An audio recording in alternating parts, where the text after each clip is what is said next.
ਇਹਦੇ ਕੋਲੇ ਕੋਈ ਜ਼ਮੀਨ ਨਹੀਂ ਹੈਗੀ, ਪਰ ਇਹਦੇ ਕੋਲੇ ਜ਼ਮੀਰ ਹੈ, ਜ਼ਮੀਰ। ਇਹ ਕਹਿੰਦਾ ਮੈਂ ਕਿਸਾਨ ਮੋਰਚੇ ਦਿੱਲੀ ਦੇ ਵਿੱਚ ਜਾਣਾ ਹੈ। ਉੱਥੋਂ ਦੀ ਪੁਲਿਸ ਕਹਿਣ ਲੱਗੀ ਇਹਨੂੰ ਐਮਪੀ ਦੀ, ਕਿੱਥੇ ਚੱਲਿਆ, ਲੋਕਡਾਊਨ ਹੈ।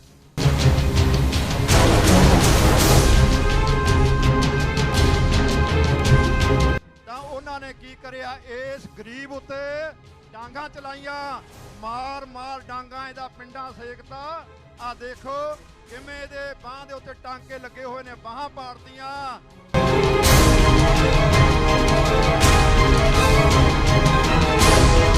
ਤੁਸੀਂ ਕਿਸਾਨਾਂ ਦੇ ਉੱਤੇ ਲਾਠੀ ਚਾਰਜ ਕਰਨ ਤੋਂ ਪਹਿਲਾਂ, ਕਿਸਾਨਾਂ ਦੇ ਉੱਤੇ ਆਪਰੇਸ਼ਨ ਕਰਨ ਤੋਂ ਪਹਿਲਾਂ ਇਹ ਸੋਚ ਲਿਓ ਵੀ ਇਸ ਮੋਰਚੇ ਦੇ ਵਿੱਚ ਸਾਡੇ ਭੈਣ ਭਰਾ ਮਾਤਾ ਪਿਤਾ ਬੈਠੇ ਨੇ। ਇਹ ਸੋਚ ਕੇ ਤੁਸੀਂ ਨਿਗਾਹ ਮਾਰ ਕੇ ਫੇਰ ਆਪਰੇਸ਼ਨ ਕਰਿਓ, ਫੇਰ ਡਾਂਗ ਚਲਾਇਓ, ਫੇਰ ਗੋਲੀਆਂ ਮਾਰਿਓ।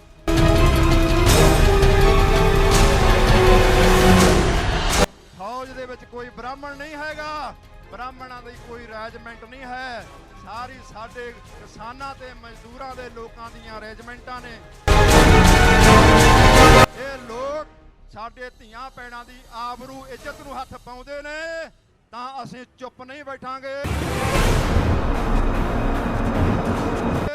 ਇਹ ਖਾਲਸਾ, ਅਸੀਂ ਆਪਣੀਆਂ ਧੀਆਂ ਭੈਣਾਂ ਦੀਆਂ ਇੱਜ਼ਤਾਂ ਨਹੀਂ ਲਟਾਉਣੀਆਂ। ਇੱਥੇ ਆਪਣੀ ਧੀਆਂ ਭੈਣਾਂ ਦੀ ਇੱਜ਼ਤ ਨੂੰ ਜੋ ਹੱਥ ਪਾਊਗਾ, ਫਿਰ ਅਸੀਂ 31 ਦੀ ਉਹਨੂੰ 51 ਮੋੜਾਂਗੇ, ਚਾਹੇ ਕੋਈ ਵੀ ਹੋਵੇ।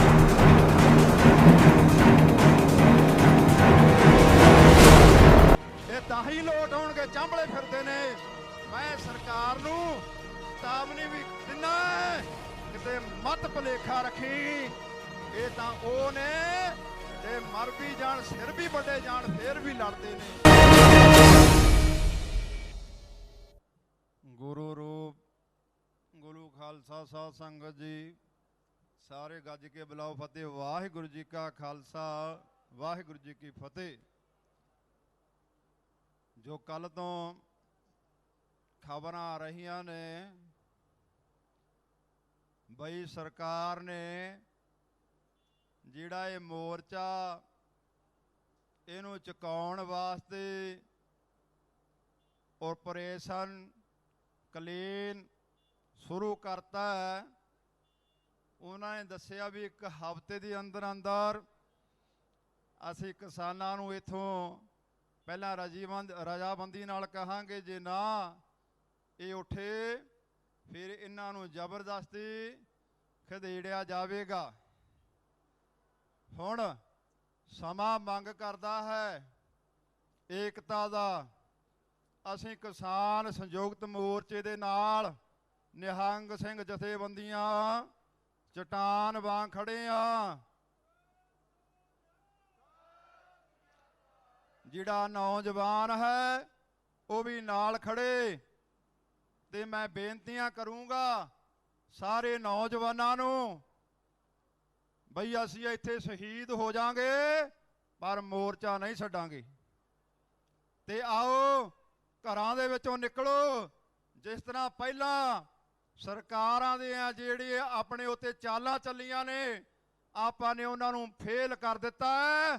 ਆ ਜਿਹੜਾ ਸਰਕਾਰ ਦਾ ਲਾਸਟ ਹਥਿਆਰ ਆ ਨਾ, ਇਹ ਏਕਤਾ ਦੇ ਨਾਲ, ਇਕੱਠ ਦੇ ਨਾਲ ਆਪਾਂ ਇਹ ਵੀ ਫੇਲ ਕਰਨਾ ਹੈ। ਤੁਸੀਂ ਘਰਾਂ ਨੂੰ ਛੱਡ ਦਿਓ, ਅੱਜ ਤੁਹਾਨੂੰ ਮੋਰਚਾ ਪੁਕਾਰ ਕਰ ਰਿਹਾ ਹੈ। ਆ ਜਾਓ ਘਰਾਂ ਨੂੰ ਛੱਡ ਕੇ ਮੋਰਚੇ ਦੇ ਵਿੱਚ ਪਹੁੰਚੋ। ਇਕੱਠ ਨੇ, ਭੀੜ ਨੇ ਹੀ ਇਹ ਸਰਕਾਰਾਂ ਦੇ ਮੂੰਹ ਮੋੜਨੇ ਨੇ। ਜਿਹੜਾ ਇਹਨਾਂ ਨੇ ਕਲੀਨ ਆਪਰੇਸ਼ਨ ਦਿੱਤਾ ਹੈ, ਇਹਨਾਂ ਦਾ ਆਪਾਂ ਮੂੰਹ ਮੋੜਾਂਗੇ। ਤੇ ਮੈਂ ਆਪਣੇ ਜਿਹੜੇ ਭਾਰਤ ਦੇ ਵਿੱਚ ਜਿਵੇਂ ਜਿਹੜੇ ਸਾਡੇ ਜ਼ਬਾਨ ਨੇ, ਜਿਸ ਤਰ੍ਹਾਂ ਮਦਰਾਸੀਏ, ਪੰਜਾਬੀ, ਜੱਟ, ਗੜਵਾਲ, ਬਿਹਾਰ, ਮਹਾਰ, ਸਿੱਕਮ, ਲਦਾਖ, ਗੋਰਖੇ, ਇਹ ਰੈਜੀਮੈਂਟਾਂ ਨੇ ਫੌਜ ਦੀਆਂ, ਅਤੇ ਇਹਨਾਂ ਦੇ ਵਿੱਚ ਕਿਸਾਨਾਂ ਦੇ ਪੁੱਤਰ ਤੇ ਮਜ਼ਦੂਰਾਂ ਦੇ ਪੁੱਤਰ ਨੇ। ਮੈਂ ਉਹਨਾਂ ਨੂੰ ਬੇਨਤੀ ਕਰੂੰਗਾ, ਤੁਸੀਂ ਕਿਸਾਨਾਂ ਦੇ ਉੱਤੇ ਲਾਠੀ ਚਾਰਜ ਕਰਨ ਤੋਂ ਪਹਿਲਾਂ, किसानां दे उत्ते ऑपरेशन करन तो पहलां ये सोच लियो बई इस मोर्चे दे विच साडे भैण भरा माता पिता बैठे ने। ये सोच के तुसी निगाह मार के फिर ऑपरेशन करियो, फिर डांग चलायो, फिर गोलियां मारियो। ये सोचना पवेगा तुहानू। जिहड़ियां रैजीमेंटां ने फौज दियां, फौज दे विच ये लोक ने।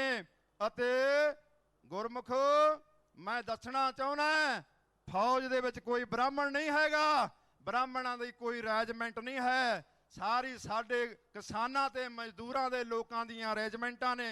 फौज है ते ये जिहड़े ब्राह्मण ने ये साडे उत्ते राज कर रहे ने। अज RSS दे उत्ते जिहड़ा मुखी है मोहन भागवत वो भी ब्राह्मण है। ते जिहड़ा हिंदू है, हिंदू ते ब्राह्मण दा बहुत जमीन समान दा फर्क है। जिहड़े जाट ने जिहड़े अपने आप नूं हिंदू कहंदे ने, दलित ने वो भी हिंदू कई कहंदे ने। वो कौन ने? वो अपनियां जन्म कुंडलियां चेक कर लैण, बनवा लैण। वो सारे सूदर ने। ब्राह्मण उन्हां नूं सूदर लिखदा है अते राक्षस जिहड़ा वर्ण दा खाना उहदे विच तुहानूं सूदर लिखिया जांदा है अते जिहड़ा गन दा खाना उहदे विच राक्षस लिखिया जांदा है। इस करके ये चाहुंदे ने भी इन्हां राक्षसां कोलों इन्हां सूदरां कोलों जमीनां खोईयां जाण। इन्हां ने कलीन ऑपरेशन का जिहड़ा प्रोग्राम बनाया आपां ने एकजुटता दिखा के इहनूं फेल कर देना। जिवें पहलां इन्हां दे जिहड़ियां चालां सी वो फेल कीतियां ने। जे RSS ये लोग साडे धीआं भैणां दी आबरू इज्जत नूं हत्थ पाउंदे ने तां असीं चुप नहीं बैठांगे। ये खालसा असीं अपणियां धीआं भैणां दी इज्जतां नहीं लटाउणीਆਂ इत्थे। अपनी धीआं भैणां दी इज्जत नूं जो हत्थ पाऊगा फिर असीं 31 दी ਉਹਨੂੰ 51 ਮੋੜਾਂਗੇ ਚਾਹੇ ਕੋਈ ਵੀ ਹੋਵੇ ਇੱਥੇ। ਇਸ ਕਰਕੇ ਤੁਹਾਨੂੰ ਪੰਜਾਬ ਦੇ ਲੋਕਾਂ ਨੂੰ, ਪੂਰੇ ਭਾਰਤ ਦੇ ਲੋਕਾਂ ਨੂੰ ਹੁਣ ਅਪੀਲ ਹੈ, ਹੁਣ ਘਰਾਂ ਦੇ ਵਿੱਚ ਬੈਠਣ ਦਾ ਸਮਾਂ ਨਹੀਂ ਹੈ। ਜੇ RSS BJP ਇਸ ਮੋਰਚੇ ਨੂੰ ਖਤਮ ਕਰਨ ਦੇ ਵਿੱਚ ਕਾਮਯਾਬ ਹੋ ਗਈ, ਕੱਲ ਨੂੰ ਫਿਰ ਸਭ ਦੀ ਵਾਰੀ ਹੈ। ਅੱਜ ਕਿਸਾਨਾਂ ਦੀ ਵਾਰੀ ਸੀ, मजदूरां दी वारी है, फिर सिखां दी वारी है। कल्ले कल्ले नूं मारनगे, ईसाइयां नूं मारनगे, लगाइतां नूं मारनगे, दलितां नूं मारनगे लोग। इस करके हुण घरे बैठण दा टाइम नहीं गुरमुखो। आओ इस मोर्चे दे विच भी ना कत के आ जाओ। जिहड़े कहंदे सी असीं अपने इत्थों मर जांगे, जावांगे नहीं, साडीआं लाशां जाणगीआं, ओ आ जाओ। अज इत्थे हुण लड़न मरन दा साडा टाइम है। जे इत्थे किसान आगू जो सानू खालसा पंथ नूं हुक्म करनगे, जे कहणगे असीं लड़ के शहीदियां पावांगे, जे कहणगे असीं गिरफ्तारियां भी देण नूं तैयार हैं, जिवें मर्जी होवे, ये मोर्चा असीं हारना नहीं, इहनूं जित्तांगे हर हालत दे विच, चाहे सानू कोई भी हथ कंडा बनाउणा पै जावे। इस करके असीं सारे ही संयुक्त किसान मोर्चे दे नाल हैं। अज असीं नौजवानां दे नाल लड़ाइयां करदे आ जां असीं आपस दे विच एक दूजे दे विरुद्ध बयान दिंदे आ, उन्हां ते संकोच कर लो सारे। हुण मिल के बैठण दा काम है। आओ एक मुठता दे विच होइए सारे रल के, सारे किसान संयुक्त किसान मोर्चे दा साथ दईए। हुण लड़ाइयां पढ़ाइयां दा टाइम नहीं, एक दूजे दे उत्ते दूसणबाजी दा टाइम नहीं। अज एकत्रिता दा टाइम है, एक मुठता दा टाइम है। बैठ के इस मोर्चे नूं जित्तीए। जो सानू सरकार ने कलीन ऑपरेशन का नाम दिता है, इहदा मूँह तोड़ भरावो जवाब दईए, फिर गल बननी है। ते मैं बेनती करना चाहुंदा हरियाणे दे लोकां नूं, मोदी ने किहनूं जिम्मेदारी दित्ती है? आ खट्टर सरकार नूं दित्ती है। जे इन्हां ने कलीन ऑपरेशन का नाम दिता है इस नूं, तां तुसीं भी किसान ਜਿਹੜੇ ਹਰਿਆਣੇ ਦੇ ਲੋਕ ਨੇ ਉਹਨਾਂ ਤੋਂ ਪਹਿਲਾਂ ਇੱਕ ਆਪਰੇਸ਼ਨ ਸ਼ੁਰੂ ਕਰ ਦਿਓ, ਜਿਹਦਾ ਨਾਮ ਰੱਖੋ ਜਿੰਨੇ ਭਾਜਪਾ ਦੇ ਮੰਤਰੀ ਨੇ, MLA ਨੇ, ਸਾਰੇ ਘਰਾਂ ਦੇ ਵਿੱਚ ਬੰਦ ਕਰਨ ਦਾ ਆਪਰੇਸ਼ਨ ਸ਼ੁਰੂ ਕਰ ਦਿਓ। ਉਹਨਾਂ ਨੂੰ ਨਿਕਲਣਾ ਦੇਵੋ ਘਰਾਂ ਦੇ ਵਿੱਚੋਂ। ਇਹ ਤਾਂ ਹੀ ਲੋਟ ਆਉਣਗੇ, ਚਾਂਬਲੇ ਫਿਰਦੇ ਨੇ। ਮੈਂ ਸਰਕਾਰ ਨੂੰ ਚੇਤਾਵਨੀ ਵੀ ਦਿੰਦਾ, ਕਿਤੇ ਮਤ ਭੁਲੇਖਾ ਰੱਖੀ। ਇਹ ਤਾਂ ਉਹ ਨੇ ਜੇ ਮਰ ਵੀ ਜਾਣ, ਸਿਰ ਵੀ ਵੱਡੇ ਜਾਣ, ਫੇਰ ਵੀ ਲੜਦੇ ਨੇ। ਇਹ ਕਿਸਾਨ ਅਸੀਂ ਆਪਣਾ ਹੱਕ ਮੰਗਦੇ ਆ। ਅਸੀਂ ਕਿਸੇ ਤੋਂ ਭੀਖ ਨਹੀਂ ਮੰਗਦੇ, ਆਪਣੇ ਹੱਕ ਲੈ ਕੇ ਜਾਵਾਂਗੇ। ਇੱਥੋਂ ਜਾਂ ਸਾਡੀਆਂ ਲਾਸ਼ਾਂ ਜਾਣਗੀਆਂ ਜਾਂ ਮੋਰਚਾ ਅਸੀਂ ਜਿੱਤ ਕੇ ਜਾਵਾਂਗੇ, ਸ਼ਹੀਦੀਆਂ ਪਾਵਾਂਗੇ। ਫਿਰ ਮੈਂ ਪੰਜਾਬ ਦੇ ਲੋਕਾਂ ਨੂੰ, ਭਾਰਤ ਦੇ ਲੋਕਾਂ ਨੂੰ, ਨੌਜਵਾਨਾਂ ਨੂੰ ਬੇਨਤੀ ਕਰਨਾ ਚਾਹੁੰਦਾ ਹੈ, ਕਦੋਂ ਆਓਗੇ? ਜਦੋਂ ਸਾਡੇ ਧੀਆਂ ਭੈਣਾਂ ਦੀ ਇੱਜ਼ਤ ਨੂੰ ਇਹਨਾਂ ਨੇ ਹੱਥ ਪਾ ਲਿਆ, ਉਦੋਂ ਆਓਗੇ? ਜਾਂ ਜਦੋਂ ਸਾਨੂੰ ਗੋਲੀਆਂ ਮਾਰ ਕੇ ਸ਼ਹੀਦ ਕਰ ਦਿੱਤਾ, ਤੁਸੀਂ ਉਦੋਂ ਘਰਾਂ ਦੇ ਵਿੱਚੋਂ ਨਿਕਲੋਗੇ? ਫਿਰ ਕੀ ਫਾਇਦਾ? ਇਸ ਕਰਕੇ ਪਹਿਲਾਂ ਆਪਾਂ ਇਹ ਜਿਹੜਾ ਆਪਰੇਸ਼ਨ ਇਹਨਾਂ ਨੇ ਸ਼ੁਰੂ ਕਰਿਆ, ਇਹਦਾ ਮੂੰਹ ਤੋੜਵਾਂ ਜਵਾਬ ਦਈਏ। ਘਰਾਂ ਦੇ ਵਿੱਚ ਉੱਠ ਕੇ ਮੋਰਚੇ ਦੇ ਵਿੱਚ ਪਹੁੰਚੋ ਅਤੇ ਕਿਸਾਨ ਆਗੂਆਂ ਦਾ ਸਾਥ ਦਈਏ। ਅਤੇ ਏਕੇ ਦੇ ਵਿੱਚ, ਸੰਜਮ ਦੇ ਵਿੱਚ ਰਹਿ ਕੇ ਆਪਾਂ ਸਰਕਾਰ ਨੂੰ ਟੱਕਰ ਦਈਏ। ਇੰਨੀਆਂ ਬੇਨਤੀਆਂ ਕਰਦਾ ਹੋਇਆ ਭੁੱਲਾਂ ਚੁੱਕਾਂ ਦੀ ਖਿਮਾ। ਵਾਹਿਗੁਰੂ ਜੀ ਕਾ ਖਾਲਸਾ, ਵਾਹਿਗੁਰੂ ਜੀ ਕੀ ਫਤਿਹ। ਵਾਹਿਗੁਰੂ ਜੀ ਕਾ ਖਾਲਸਾ, ਵਾਹਿਗੁਰੂ ਜੀ ਕੀ ਫਤਿਹ। ਨਿਤ ਪ੍ਰਤੀ ਤੁਸੀਂ ਸਰਕਾਰ ਦੀਆਂ ਕਰਤੂਤਾਂ ਸੁਣਦੇ ਰਹਿੰਦੇ ਹੋ। ਕਿਸਾਨ ਮੋਰਚਾ ਪੂਰੀ ਚੜ੍ਹਦੀ ਕਲਾ ਦੇ ਵਿੱਚ ਹੈ। ਇਹ ਜਿਹੜਾ ਮੋਰਚਾ ਹੈ, ਇਹਦੇ ਵਿੱਚ ਕਿਸਾਨਾਂ ਨੇ ਪੂਰੀ ਤਨਦੇਹੀ ਦੇ ਨਾਲ ਸੇਵਾ ਨਿਭਾਈ ਆ, ਪੂਰੀ ਤਨਦੇਹੀ ਦੇ ਨਾਲ ਡਟੇ ਹੋਏ ਨੇ। ਜਿੱਥੇ ਕਿਸਾਨ ਡਟੇ ਹੋਏ ਨੇ, ਉੱਥੇ ਮਜ਼ਦੂਰ ਵੀ ਨਾਲ ਮੋਢੇ ਦੇ ਨਾਲ ਮੋਢਾ ਜੋੜ ਕੇ ਬੈਠੇ ਨੇ। ਤੇ ਸਰਕਾਰਾਂ ਕੀ ਕਰ ਰਹੀਆਂ ਨੇ? ਆ ਸਾਡੇ ਕੋਲੇ ਦਲਿਤ ਸਮਾਜ ਤੋਂ ਇੱਕ ਨੌਜਵਾਨ ਆਇਆ MP ਤੋਂ, ਇਹ ਆਪਦਾ ਨਾਮ ਹਰੀਓਮ ਸਿੰਘ ਦੱਸ ਰਿਹਾ। ਇਹਦੇ ਕੋਲੇ ਕੋਈ ਜ਼ਮੀਨ ਨਹੀਂ ਹੈਗੀ, ਪਰ ਇਹਦੇ ਕੋਲੇ ਜ਼ਮੀਰ ਹੈ, ਜ਼ਮੀਰ। ਇਹ ਕਹਿੰਦਾ ਮੈਂ ਕਿਸਾਨ ਮੋਰਚੇ ਦਿੱਲੀ ਦੇ ਵਿੱਚ ਜਾਣਾ ਹੈ। ਉੱਥੋਂ ਦੀ ਪੁਲਿਸ ਕਹਿਣ ਲੱਗੀ ਇਹਨੂੰ, MP ਦੀ, ਕਿੱਥੇ ਚੱਲਿਆ? ਲੋਕਡਾਊਨ ਹੈ। ਕਹਿੰਦਾ ਮੈਂ ਕਿਸਾਨ ਮੋਰਚਾ ਦਿੱਲੀ ਲੱਗਿਆ ਹੋਇਆ, ਉੱਥੇ ਚੱਲਨੇ ਆ, ਉੱਥੇ ਜਾ ਕੇ ਬੈਠੂੰਗਾ। ਤਾਂ ਉਹਨਾਂ ਨੇ ਕੀ ਕਰਿਆ? ਇਸ ਗਰੀਬ ਉੱਤੇ ਡਾਂਗਾਂ ਚਲਾਈਆਂ, ਮਾਰ ਡਾਂਗਾਂ ਇਹਦਾ ਪਿੰਡਾਂ ਸੇਕਤਾ। ਆ ਦੇਖੋ ਕਿਵੇਂ ਇਹਦੇ ਬਾਂਹ ਦੇ ਉੱਤੇ ਟਾਂਕੇ ਲੱਗੇ ਹੋਏ ਨੇ, ਬਾਹਾਂ ਪਾੜਤੀਆਂ। ਮੈਂ ਸਰਕਾਰ ਨੂੰ ਕਹਿਣਾ ਚਾਹੁੰਦਾ, RSS ਨੂੰ, BJP ਦੀ ਸਰਕਾਰ ਨੂੰ, ਮੋਦੀ ਸਰਕਾਰ ਨੂੰ, ਤੂੰ ਕਿੰਨਾ ਕੁ ਚਿਰ ਚਾਹੇ ਤੁਹਾਨੂੰ ਮਾਰ ਦੇ, ਪਰ ਸਾਡੀ ਆਵਾਜ਼ ਬੁਲੰਦ ਇਸੇ ਤਰ੍ਹਾਂ ਰਹਿਣੀ ਹੈ। ਕਿਸਾਨ ਤੇ ਮਜ਼ਦੂਰ ਦਾ ਏਕਾ ਇਸੇ ਤਰ੍ਹਾਂ ਬਰਕਰਾਰ ਰਹਿਣਾ ਹੈ। ਬਾਕੀ ਤੁਸੀਂ ਆਪ ਇਸ ਨੌਜਵਾਨ ਦੇ ਮੂੰਹੋਂ ਸੁਣੋ ਕੀ ਗੱਲ ਵਾਪਰੀ ਹੈ। ਦੱਸ ਬਈ ਜਵਾਨਾ। मैं सबसे पहले तो आप सभी का अभिवादन करता हूं, और आप सभी को जो हिंदू धर्म करते हैं, राम राम। मैं करता हूं आपको सलाम। वाहेगुरु दी खालसा, वाहेगुरु दी फतेह। और जय भीम, जय संविधान, जय राष्ट्र, जय भारत।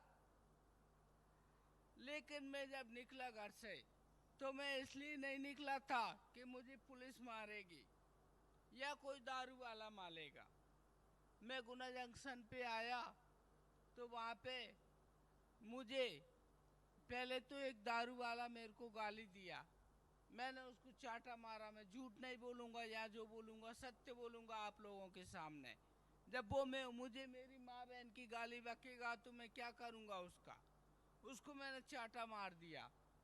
क्यों मार दिया? क्योंकि 14 अप्रैल को बाबा साहब का जयंती था।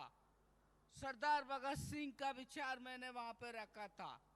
उनका स्पीच मैंने किया था। बाबा साहब का मैंने थोड़ा सा स्पीच किया था। यही बात उस दारूवारे को अच्छा नहीं लगा। दारूवारे को शायद अच्छा लगा हुआ, लेकिन किसी और को अच्छा नहीं लगा हुआ। उसने उस दारू वाले को मेरे पास भिजाया। वो दारू वाला मेरे को गाली दिया, मैंने उसको चाटा मारा। इसके बदले में वो दारू वाला मेरे को गाली दिया, माँ बहन का गाली दिया। जब मैंने उसको समझाया तो एक पुलिस वाला आके वो दारू वाले को कुछ नहीं बोला, मेरे को आके डंडा मार दिया और बोला कि तू कहाँ जा रहा है?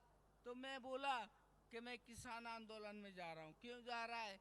मैं बोला कि हमारे किसान भाई हैं और वो हमारे ही नहीं पूरे विश्व के अन्नदाता हैं, पूरे विश्व के पालन पोषण करता है, इसलिए आज वो खाली उनकी जमीनों के लिए या उनके घर के लिए नहीं लड़ रहे हैं, वो हर एक नागरिक के लिए लड़ रहे हैं जो एक भारतीय नागरिक है। वो हर एक मजदूर के लिए लड़ रहे हैं जो इस भारत में रहता है। अगर ये जमीन नहीं बचेगी तो हम भी भूखन मरेंगे। तो मैंने जब ये सब बताया उनको तो पुलिस वाले गुस्सा आया और उल्टा मुझे मारा उसने। बस मुझे यही सब कहना था, मैंने आप लोगों को बता दिया। मैं यही कहना चाहता हूँ कि आज जो सरकार है वो मनुवादी सरकार है, संविधान को ख़त्म करना चाहती है, वो हमारे हक अधिकार छीनना चाहती है, हमको गुलाम बनाना चाहती है। और मैं उस सरकार का विरोध करता हूँ। और ये मैं इस बात की पुष्टि करता हूँ, ये कोरोना मोरोना कुछ भी नहीं है। अगर ये सरकार अपनी रैलियां करती हैं, उसमें मैंने देखा है हजारों लोगों की भीड़ इकट्ठा करती है, वहाँ पे कोरोना नहीं होता है। ये राम मंदिर का निर्माण करती है, वहाँ कोरोना नहीं होता है। स्कूल में बच्चे जाते हैं, वहाँ कोरोना हो जाता है।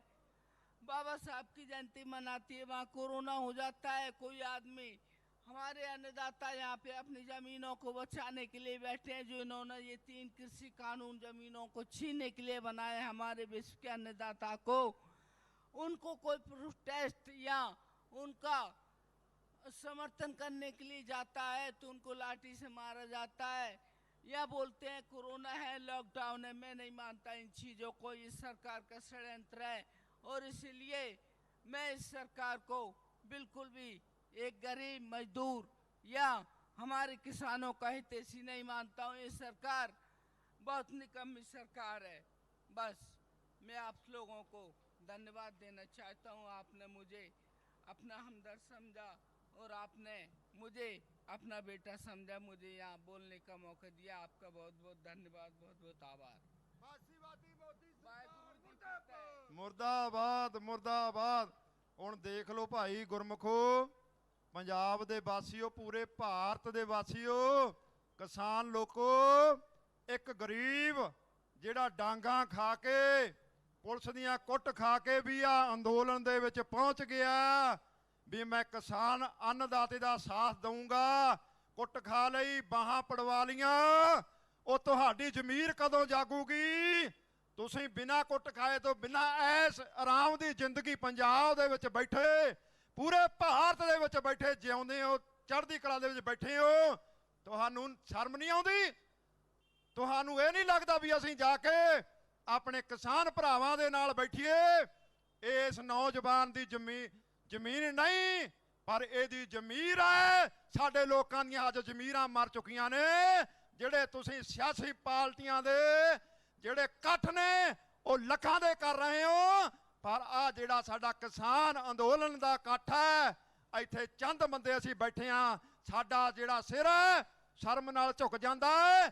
ਇਸ ਕਰਕੇ ਹੁਣ ਤੁਸੀਂ ਅੰਦਾਜ਼ਾ ਲਾ ਲਓ, ਤੁਸੀਂ ਸਾਨੂੰ ਜਿਉਂਦੇ ਦੇਖਣਾ ਚਾਹੁੰਦੇ ਹੋ ਜਾਂ ਮਰਿਆਂ ਦੀਆਂ ਸਾਡੀਆਂ ਲੱਛਣਾਂ ਚੌਂਕਣੇ ਚਾਹੁੰਦੇ ਹੋ? ਅਸੀਂ ਮੋਰਚਾ ਛੱਡ ਕੇ ਨਹੀਂ ਭੱਜਾਂਗੇ, ਅਸੀਂ ਇੱਥੇ ਮਰਾਂਗੇ ਜਾਂ ਜਿੱਤਾਂਗੇ। ਇਹ ਬੇਨਤੀਆਂ ਪ੍ਰਵਾਨ ਕਰ ਲਿਓ ਪੰਜਾਬ ਦੇ ਲੋਕੋ। ਵਾਹਿਗੁਰੂ ਜੀ ਕਾ ਖਾਲਸਾ, ਵਾਹਿਗੁਰੂ ਜੀ ਕੀ ਫਤਿਹ।